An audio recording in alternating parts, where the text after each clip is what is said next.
Армысыздар, құрметті достар, оның ішінде әлеуметтік желі қолданушылары деп айтсам болады. Оның ішінде жас кәрісі деп арнайы контентті бөлмей қойын. Жалпы кімге қызық, сол әрі қарай көрсе болады. Бұл эфир 15-20 минут уақыттарыңызды алатын болады.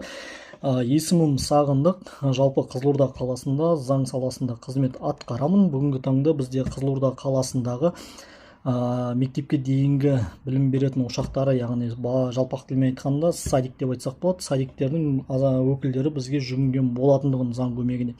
Енді өздеріңізге мәлім болғандай, әсіресе осы балабақшада жүрген азаматтар мені жақсы таниды, жақсы біледі.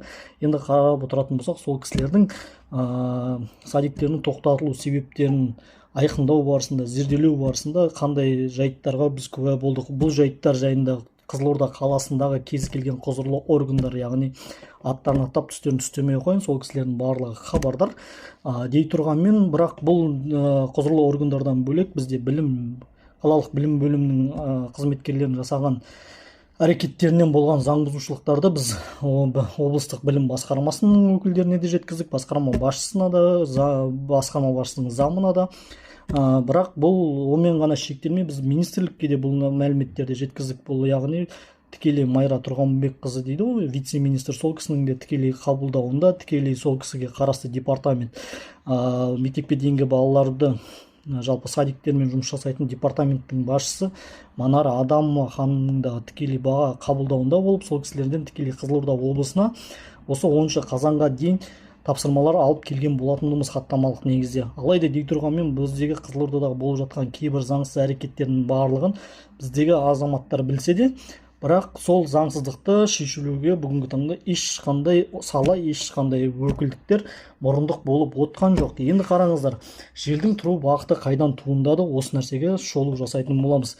Бұл эфирді әрі қарай бөліссеңіздер болады, комментарий жазыңыздар, лайк қойыңыздар, репорт жасаңыздар, және де осы салаға тиісті бүкіл салаларды атмен етсеңіздер болады. Мархабат. Біз сонымен әрі қарай жалғастырамыз. Енді тікелей көшсек, қарыңызда тұрған 3 құжат. Бірінші құжат, екінші құжат және де үшінші құжат. Біз осы жерде мынау бірінші құжатты қазір парақтайтын боламыз. Бұл JSOP деген компания, жауапкершілігі шектеулі серіктестігі, мемлекеттік тіркеудегі бейіні, мынау мінекей алынған күні бүгінгі. JSOP компаниясы жайында басшысы, міне көріп отырсыздар, басшысы Оңалбеков Жандос Қуатбекұлы, құрылтайшысы Оңалбеков Жандос Қуатбекұлы. Мұқият назар аударыңыздар. Бүгін 11 қазан 2025 жыл. Мекеме 2013 жылы тіркелген, мемлекеттік тіркеуден өткен, Қызылорда облысының әділет басқармасында тіркеуде тұр.